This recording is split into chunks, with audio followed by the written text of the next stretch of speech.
भारत और पाकिस्तान के बीच इधर जिस तरह से तनाव रहा ना, उसमें तमाम देशों ने पाकिस्तान का साथ दिया। तो इसके बाद जो देश में जिस तरह की राष्ट्र भावना को जागृत करने की ज़रूरत है, उसका असर अब दिल्ली यूनिवर्सिटी के सिलेबस में दिखेगा। तो इस पर बातचीत करने के लिए हमारे साथ दिल्ली यूनिवर्सिटी के वाइस चांसलर हैं प्रोफेसर योगेश सिंह जी से बातचीत करेंगे। सर, अब जो सिलेबस में भी देखेगा कि किस तरह से पाकिस्तान ने जो कुछ किया भारत के साथ तनाव के दौरान, तो आप पाकिस्तान के बहुत सारे रेफरेंसेस भी आप लोग उसको बदलने जा रहे हैं, उसको हटाने भी जा रहे हैं। नहीं, देखिए, जो भी पाकिस्तान करता रहा भारत के साथ, हमेशा उसने किया। और इस बार जो भारत की सरकार ने प्रतिकार किया, ऑपरेशन सिंदूर हुआ, और वो सब भारतवासियों का गर्व सिर से ऊंचा हुआ। तो भारत के प्रधानमंत्री और भारत की सरकार को मैं उसके लिए बहुत बधाई देना चाहूँगा।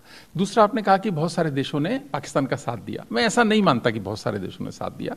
कुछ देशों ने की अपनी मजबूरी रही है, किसी की जियोपॉलिटिकल अपना एक स्ट्रैटेजी रही कि पाकिस्तान का थोड़ा बहुत साथ दिया।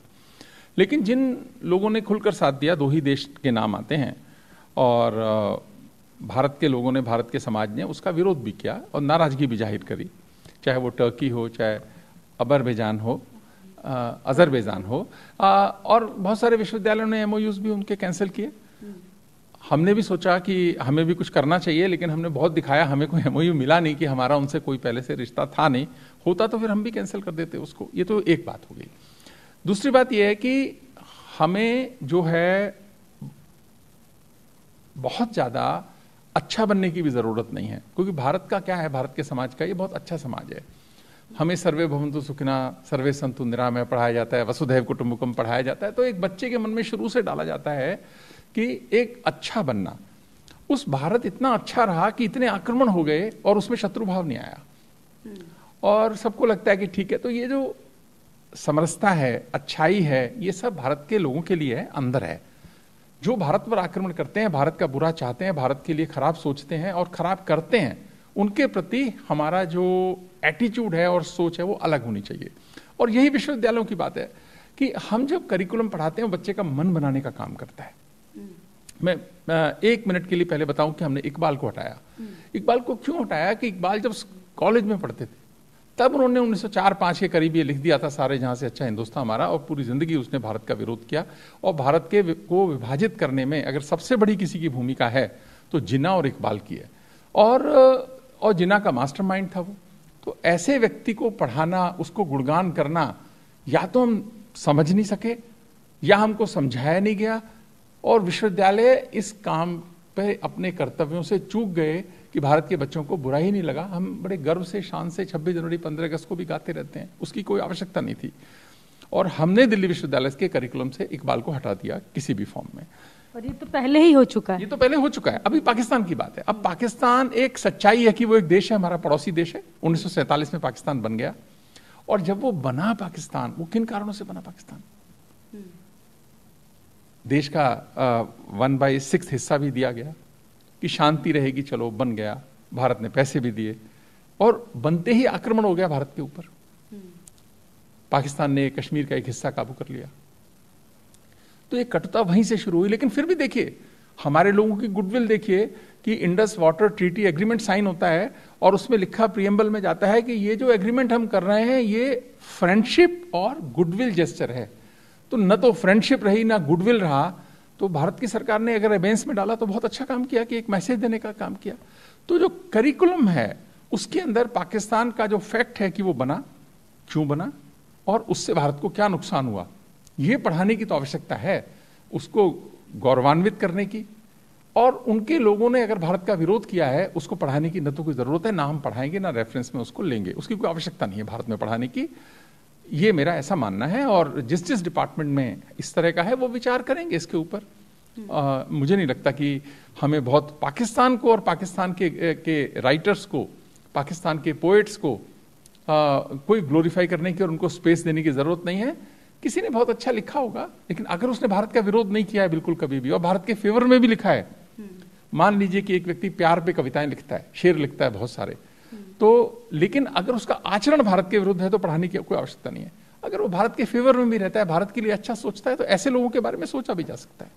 अच्छा। तो मतलब पाकिस्तान को ग्लोरीफाई करने वाले जो राइटर्स हैं, जो पोएट्स हैं या फिर जो रेफरेंसेस हैं उसको हटा दिया जाएगा? मैं ऐसा मानता हूं कि हमें हटाना चाहिए और डिपार्टमेंट से भी रिक्वेस्ट कर रहा हूं कि आप लोग इस पर विचार कीजिए, क्योंकि पाकिस्तान को और उनके इनिशिएटिव्स को बड़ा बनाने की हमको क्या जरूरत है। पाकिस्तान अपने यहाँ तो भारत को खराब दिखाता ही है, उनके करिकुलम में भी खराब दिखाता है, पर क्योंकि हमारा मन भारत के लोगों का इतना अच्छा है कि हम ये सोचते ही नहीं है कि हम तो सोचते हैं कि सर्वे भवन्तु सुखिनः वसुधैव कुटुम्बकम, इसी में चले जा रहे हैं, दुश्मन के साथ ये नहीं। अच्छा, और सर ऑपरेशन सिंदूर भी पढ़ाने के लिए जब चर्चा हो रही है, ऐसे मुझे जानकारी मिली। देखिए, ऐसा है कि जो भारत है इसमें विश्वविद्यालयों में राष्ट्र प्रेम पे काम होना चाहिए। अभी क्या है कि राष्ट्र प्रेम पे विश्वविद्यालयों में और स्कूलों में भी काम नहीं होता कि बच्चे का मन तो तैयार करो, उसको बुरा तो लगे जो देश के खिलाफ बात हो रही है, तो उसमें रैशनैलिटी खोजने की कोई आवश्यकता नहीं है। लेकिन क्योंकि मन ऐसा है हमारा कि हम इमीडिएटली रैशनल हो जाते हैं, बहुत जल्दी रैशनल हो जाते हैं, और देश के हित से कंप्रोमाइज अगर करना हम इनडायरेक्टली कर जाते हैं, हम चाहते नहीं करना पर कर जाते हैं, तो इसलिए राष्ट्र प्रेम पे ये बात होनी चाहिए। ऑपरेशन सिंदूर जो हुआ ये एक बड़ा काम हुआ, स्ट्रेटजी का भी काम था, इंटरनेशनल रिलेशंस का भी काम था, भारत जीता भी, भारत जो ऑब्जेक्टिव्स अचीव करना चाहता था वो किए भी। तो यूनिवर्सिटीज को इसको पढ़ाना भी चाहिए, स्ट्रेटजी में पढ़ाना चाहिए इसको। ऑपरेशन सिंदूर से जो आउटकम आए हैं उसको डिस्कशंस होना चाहिए, डेलिब्रेशंस होने चाहिए, और भारत ने कैसे ये किया इस पर बात विश्वविद्यालयों में करिकुलम के माध्यम से भी होनी चाहिए और सेमिनार्स के माध्यम से भी होनी चाहिए, और दिल्ली विश्वविद्यालय इसमें एक अग्रणी भूमिका निभाएगा कि ये ऑपरेशन सिंदूर जो है ये सारे भारत के बच्चों का गर्व का कारण बने, ऐसा हमको सोचना चाहिए। तो इसके लिए आप सिलेबस में कुछ चीज़ों को ऐड किया जाएगा उसमें, ऑपरेशन सिंदूर को? मुझे लगता है कि हमें इसे ऐड करना चाहिए सिलेबस में। अब किस किस सब्जेक्ट में कितना ऐड किया जाएगा वो डिपार्टमेंट्स हैं, वो अपने हिसाब से एक्सपर्ट्स हैं, वो सोचेंगे, पर उनको सोचना चाहिए कि ऑपरेशन सिंदूर को ऐसे ही जाया ना किया जाए। बच्चों के राष्ट्र प्रेम से भरे, देश प्रेम से भरे मन बनाने के का ये इंस्ट्रूमेंट है ऑपरेशन सिंदूर, इसलिए इसकी आवश्यकता है यहाँ पे। दूसरा सर, अब चूंकि आपसे बात हो ही रही है, तो चूंकि सर मनुस्मृति को लेकर बार बार तमाम चीज़ें फिर बार बार आ जाती हैं, आप बार बार यही बात बोलते भी हैं कि कुछ नहीं डाला जाएगा, कुछ नहीं पढ़ाया जाएगा, उससे जुड़ा कोई रेफरेंस भी नहीं आएगा, लेकिन फिर भी एक ग्रुप है जो कि लगातार कमिटीज़ में उसको लेकर आता है, डिस्कशन करता है, तो इस पर क्या कहेंगे? देखो, मनुस्मृति का मैं एक्सपर्ट नहीं, इसलिए उस पर मैं उसके मेरिट्स और डीमेरिट्स पे बात नहीं कर रहा। लेकिन जब हम भारतीय ज्ञान परंपरा की बात करते हैं तो भारत तो 5000 10,000 साल पुरानी सभ्यता है। एक से एक ऋषि हुए, एक से एक क्रिएटिव यहाँ पर काम हुआ, नॉलेज क्रिएशन का भारत में काम हुआ। आप चारों वेद देख सकते हैं, और पाणिनि का आप देखिए, व्याकरण संस्कृत का जो बनाया, ऐसी कोई भाषा ही नहीं बनी कि इधर से पढ़ोगे इधर से पढ़ो, एक ही बात है, शब्द भी इधर उधर कर लो तो ज़्यादा फर्क पड़ता नहीं है। तो बहुत सारे लोगों ने बहुत काम किया, इतनी पुरानी सभ्यता है, पढ़ाने को इतना है सब कुछ हमारे पास में। आप वेद पढ़ाइए, आप रामायण पढ़ाइए, आप गीता पढ़ाइए, अच्छी चीज़ें पढ़ाइए ना, भारत में किसी को कोई विरोध नहीं उससे। लेकिन मनुस्मृति अगर कुछ लोगों के मन को दुखाती है तो हमको ऐसा काम क्यों करना है? भारत के समाज को बांटने का, मन दुखाने का कोई काम विश्वविद्यालयों में नहीं होना चाहिए। हम सब इस देश के बच्चे हैं, सब एक दूसरे के हितों का ख्याल रखेंगे तो देश के हित का ख्याल होगा, और देश में प्यार बना रहे, समरसता बनी रहे, वैमनस्य न आए, ये एक यूनिवर्सिटीज का काम होता है, ऐसे ही मन तैयार करना। इसलिए मैं समझता हूँ इसकी कोई आवश्यकता नहीं है। इसीलिए हमने एक स्टैंड लिया हुआ एडमिनिस्ट्रेशन ने कि हम मनुस्मृति को किसी भी फॉर्म में, किसी भी कोर्स में नहीं पढ़ाएंगे, और हम उसकी आवश्यकता महसूस नहीं करते हैं। बहुत है भारतीय ज्ञान परंपरा में पढ़ाने के लिए, क्यों झगड़ा डालना? चाहे फिर वो धर्मशास्त्र हो, चाहे फिर मतलब लॉ की पढ़ाई में हो, या फिर किसी दूसरे सब्जेक्ट में कहीं। नहीं, मैं मानता हूं कि पढ़ाने की आवश्यकता नहीं। अभी मेरे पास कुछ एजुकेशनिस्ट आए, उन्होंने कहा नहीं सर, हम तो पिछले 20-30 साल से पढ़ा रहे हैं। तो तब तो किसी ने विरोध नहीं किया, आप आज विरोध क्यों कर रहे हैं? कहाँ पढ़ा रहे हैं? दिल्ली विश्वविद्यालय में पढ़ा रहे हैं। मैंने कहा मुझे तो जानकारी नहीं कि पढ़ा रहे हैं कि नहीं पढ़ा रहे। कई बार तो क्या होता है, आदमी आर्गुमेंट जीतने के लिए भी आर्गुमेंट करता है ना, कि मैंने कहा आप आर्गुमेंट जीतने के लिए आर्गुमेंट कर रहे हो तो मुझे नहीं कुछ कहना, लेकिन हम क्या करते थे वो इंपॉर्टेंट नहीं है। आज जो भारत का समाज है, आज जो परिस्थितियां हैं, उसमें हम उपयुक्त नहीं समझते कि उसको पढ़ाया जाए। पीछे क्यों जाना है, आगे देखें। दूसरा सर, ये जो दिल्ली यूनिवर्सिटी है वो कुछ नया भी करने जा रही है। कुछ स्टूडेंट्स को आप लोग नॉर्थ ईस्ट से लेकर आए हैं, उनको पढ़ाएंगे और उनको आगे बढ़ाने के लिए, उसके बारे में भी सर डिटेल बताइए। ये एक बड़ा ना अच्छा मन का सब्जेक्ट है। ये भारत के आदरणीय शिक्षा मंत्री धर्मेंद्र प्रधान जी ने कहा कि जब हम राष्ट्रीय शिक्षा नीति लागू कर रहे हैं तो दूर दराज में रहने वाले हमारे वनवासी बच्चे, ट्राइबल बच्चे और गरीब बच्चे, गांवों में रहने वाले बच्चे, उनको उसकी जानकारी पहुंचे। और खासकर नॉर्थ ईस्ट के एरिया में और वनवासी एरियाओं में आप क्या करेंगे? आपको यूनिवर्सिटी को करना चाहिए। आप दिल्ली बैठकर अगर उनको देखना चाहते हो तो कहीं आप चूक भी तो सकते हो नीति बनाते हुए। तो हमने सोचा एक प्रोग्राम शुरू किया जाए। वो आइडिया जो है आदरणीय शिक्षा मंत्री जी का था।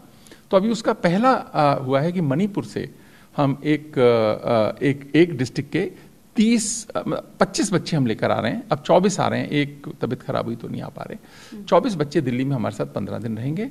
उनको हम अलग अलग तरह की ट्रेनिंग देंगे, डिजिटल स्किल्स देंगे और तरह के स्किल सेट पे कराएंगे, दिल्ली भी दिखाएंगे, CUT के एग्जाम की तैयारी कैसे होती है वो बताएंगे। ये 9वीं से लेके और 11वीं तक के बच्चों का ग्रुप हमारा प्लान है इस बार।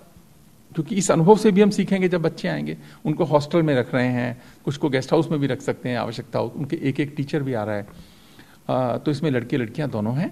और ये इससे क्या होगा, एक अवेयरनेस होगी। ये हमारा पहला स्टेप है। सेकंड स्टेप हम क्या करेंगे, हमारे टीचर्स जो इनको पढ़ाएंगे अभी, जो उनके साथ इन्वॉल्व होंगे, उनका भी एक लगाव बनेगा।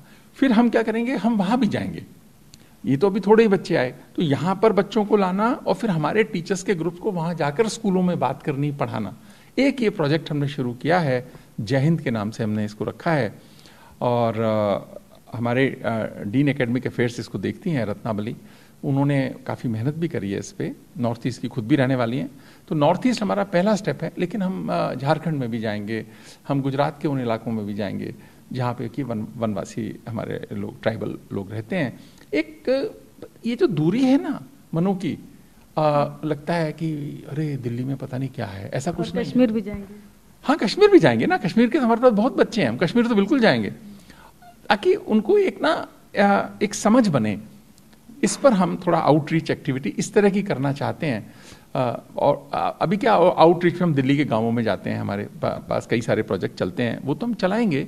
पर दूर दराज का जो देश है के जो गांव हैं, वहाँ पे रहने वाले बच्चे हैं, उनसे एक कांटेक्ट, और कल को ये बड़ा प्लेटफॉर्म बना तो एक अच्छी, हमें भी लगेगा कि हमने कुछ अच्छा करने का प्रयास किया। सर, इनका सिलेक्शन किस आधार पर हुआ और ये किस क्लास? सिलेक्शन वहाँ की सरकार ने किया, एक टेस्ट के माध्यम से डिस्ट्रिक्ट एडमिनिस्ट्रेशन ने करके दिया उन बच्चों का।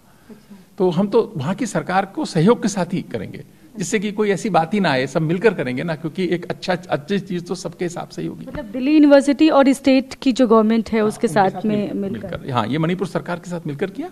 टेस्ट सरकार ने किया, सेलेक्ट करके सरकार ने बच्चे दिए। अब वो आ रहे हैं, उसका सारा खर्चा दिल्ली विश्वविद्यालय उठाएगा, उनको रखेगा।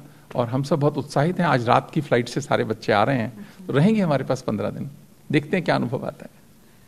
Thank you sir. तो ये हैं दिल्ली विश्वविद्यालय के वाइस चांसलर हैं प्रोफेसर योगेश सिंह जी। उन्होंने बताया किस किस तरह का सिलेबस में प्रयोग से लेकर और तमाम नई योजनाओं को लागू करने तक क्या क्या नया करने वाला है दिल्ली विश्वविद्यालय। और सबसे ज़्यादा जो केंद्र की इसमें जो बात है वो यही है कि राष्ट्र भावना को जागृत करने के लिए जिन जिन चीज़ों की ज़रूरत होगी, वो चाहे ऑपरेशन सिंदूर को पढ़ाने से लेकर हो, उस पर सेमिनार से हो, या फिर जिन जो पाकिस्तान के रेफरेंसेस को हटाने से या उनको उसको बदलने से या उसके ग्लोरिफिकेशन को लेकर जिस तरह की बातें होती हैं, उसको चेंजेस की जो बात है, वो सब कुछ दिल्ली विश्वविद्यालय करने की तरफ बढ़ रहा है और उसके लिए डिस्कशंस हो रहे हैं। कैमरा पर्सन अमित के साथ मैं शालिनी वाजपेयी, TV9 भारतवर्ष, दिल्ली।